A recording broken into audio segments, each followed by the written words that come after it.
Thor Heyerdahl was born in Larvik, Norway on this day in history, October 6, 1914. His father worked as a brewer, while Heyerdahl's mother held a leadership position at a local museum. Heyerdahl spent his childhood trekking through the forest at the edge of town and then climbing mountains with his pet husky. Despite those adventures, he only learned to swim in his 20s, nearly drowning twice when he was young, which led to an understandable fear of water. After studying geology and zoology at the University of Oslo, Heyerdahl embarked on a year-long stay from 1937 to 1938 on an island in the South Pacific called Fatu Hiva. The trip served the dual purpose of giving Heyerdahl the opportunity to study the local flora and fauna while also serving as a honeymoon with his new wife, Liv Coucheron Torp Heyerdahl. A portion of Heyerdahl's time on Fatu Hiva was spent with local villagers, and a conversation with a village elder forever changed his life. The elder told Heyerdahl legends about his ancestors, claiming they came from a land to the east of the islands, and their leader was a man named Tiki. The name Tiki stuck with Heyerdahl. It was similar to the legendary fair-skinned Peruvian sun god Kon-Tiki, who ruled over a pre-Incan fair-skinned people living near Lake Titicaca in South America. He also saw parallels in the legends from the village elder and the stories told about the fair-skinned people being massacred with the survivors fleeing to the sea.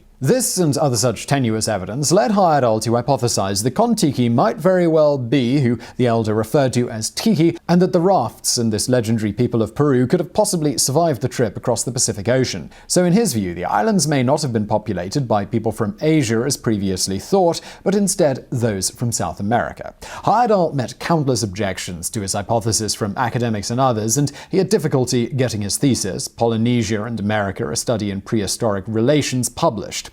The consensus was that a primitive raft could not withstand the violent storms that frequently occurred in the South Pacific. Plus, there was the question of whether or not the humans of this period, with the technology at hand, could have survived the journey when exposed to elements for the length of time that it would take to get from South America to Polynesia. Thus, the long-held theory stood that 5,500 years ago, people from Asia traveled to Polynesia and gradually settled the islands. To get around these objections, Heyerdahl decided to put his life on the line to prove that it could be done. After scrounging up from various sources a little over $22,000 for the journey, he then went searching for a few people to accompany him, placing an ad stating, "I'm going to cross the Pacific on a wooden raft to support a theory that the South Sea Islands were peopled from Peru. Will you come?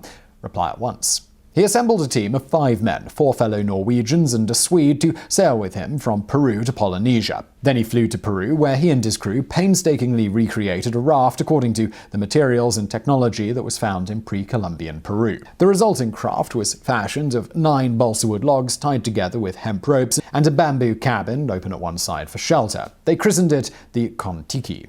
Heyerdahl was 32 years old when the Kon-Tiki left port on April 28, 1947. He was joined by his 5 crew members, a green Parrot, multiple portable radios, a hand-crank generator and batteries, 275 gallons of water stored in cans, as well as sealed bamboo rods and various food supplies, such as numerous coconuts and sweet potatoes, as well as field rations supplied by the United States military and other implements needed to document the journey. The men spent the next 3 months battling the dangerous weather and ocean swells, taunting sharks that swam close to their craft, and supplementing their provisions with various fish, which were reportedly, along with the sharks, the explorers' near constant companions around the boat during the entire journey. They sent regular radio reports back to the mainland on their progress, and Heyerdahl filmed sections of their voyage on his camera. On August 7, 1947, the Kon-Tiki had traveled some 4,300 miles when it finally hit a reef and forced the crew to land on an uninhabited island off Rororia in French Polynesia. They spotted shore about a week and 260 miles earlier at Angatau Atoll, but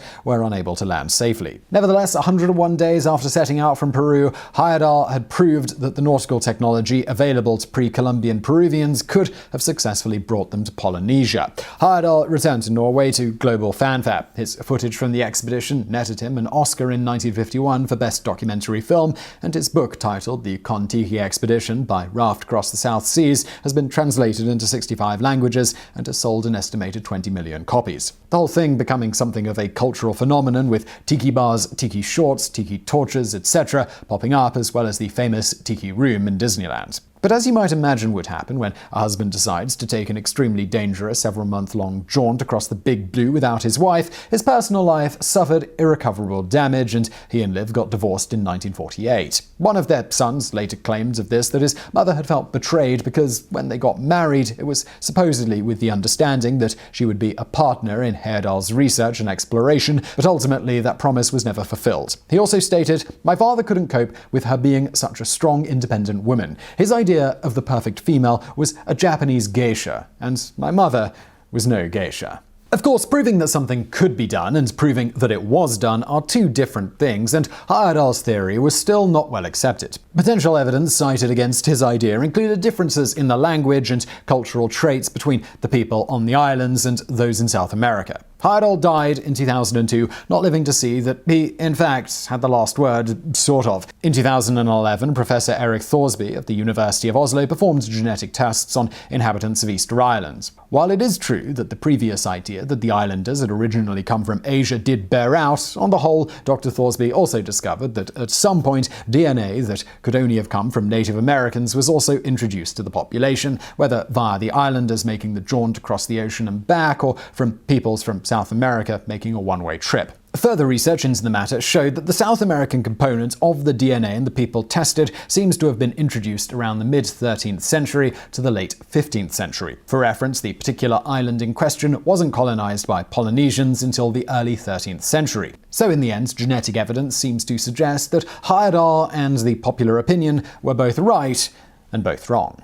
And now for some bonus facts. Thor Heyerdahl also hypothesized that Egyptians may have traveled to the Americas based on the building of pyramids in both areas. He theorized that they had a traditional boat that would have been able to make the journey. To test this theory, he had a traditional boat that would have been available to the Egyptians built. After naming the boat after the sun god Ra, Heyerdahl set off with a crew from Morocco for the Americas on May 25, 1969. The ship sank 600 miles short of its goal, but he completed the journey a year later with the Ra 2. A third expedition in a recreated Mesopotamian-era reed ship named the Tigris that was meant to sail from the Tigris River to the Red Sea ended after 5 months. The North Yemen government refused to let the ship pass, and Heyerdahl burnt the ship in the port of Djibouti in early April 1978. So I really hope you found that video interesting. If you did, please do hit that thumbs up button below, and don't forget to subscribe. When you're subscribing, also hit the notification bell. That really helps us out. Also, please do check out my other channel. It's called Biographics. We got biographies of notable people from history as well as the present day.